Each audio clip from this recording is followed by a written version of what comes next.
அதாவது கர்நாடக மாநிலம் பெங்களூர் குண்டலகல்லி பகுதியில் உள்ள ராமேஸ்வரம் கஃபே உணவகத்தில் கடந்த 1ஆம் தேதி மதிய நேரத்தில் குண்டு வெடித்தது. இந்த குண்டுவெடிப்பு சம்பவத்தில் 10 பேர் காயமடைந்தனர்.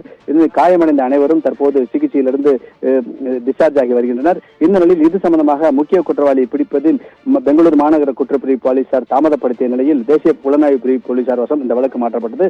இது சம்பந்தமாக தேசிய புலனாய்வு பிரிவு போலீசார் வழக்கு பதிவு செய்து மாநிலம் முழுவதும், அதாவது பெங்களூரு அனைத்து பகுதியிலும் கண்காணிப்பு கேமராக்களை பரிசீலனை செய்து முக்கிய குற்றவாளி எந்த பகுதியில் நடமாடுகிறார் என்பதை பரிசோதனை செய்து ஏற்கனவே பெங்களூர் பரப்பனாகிரார சிறைச்சாலை உட்பட பல்வேறு பகுதிகளில் சோதனை நடத்தி ஏற்கனவே 3 பேரை கைது செய்திருந்தனர். இந்த நிலையில் முக்கிய குற்றவாளியான அந்த மர்ம நபர் குண்டு வெடித்த பிறகு கர்நாடக மாநிலம் தும்கூர் சென்று அங்கிருந்து பெல்லாரி சென்று பின்னர் மராட்டிய மாநிலத்தை சென்றுள்ளார் என்ற ஒரு தகவல் வெளியானது.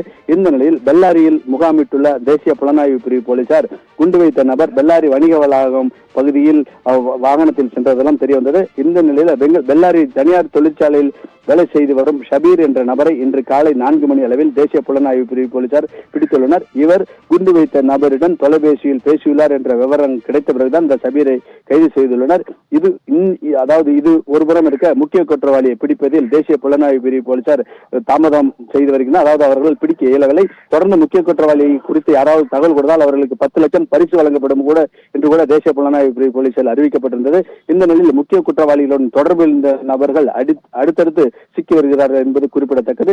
அடுத்த ஒரு சில தினங்களில் இந்த முக்கிய குற்றவாளி பிடிவிடும் போது குண்டு எங்கிருந்து வந்தது, எவ்வாறு வெடித்தது, அடுத்து அவர்கள் திட்டம் என்ன என்பது குறித்து முழு தகவல்கள் தெரிய வரும். இருப்பினும் தேசிய புலனாய்வு பிரிவு போலீசார் பிடிபட்ட ஷபீரை தற்போது பெங்களூருக்கு அழைத்து வந்து மறைவான இடத்தில் வைத்து விசாரணை நடத்த திட்டமிட்டு தற்போது பெங்களூருக்கு கொண்டு வந்து கொண்டிருக்கிறார்கள். ராஜேஸ்வரி.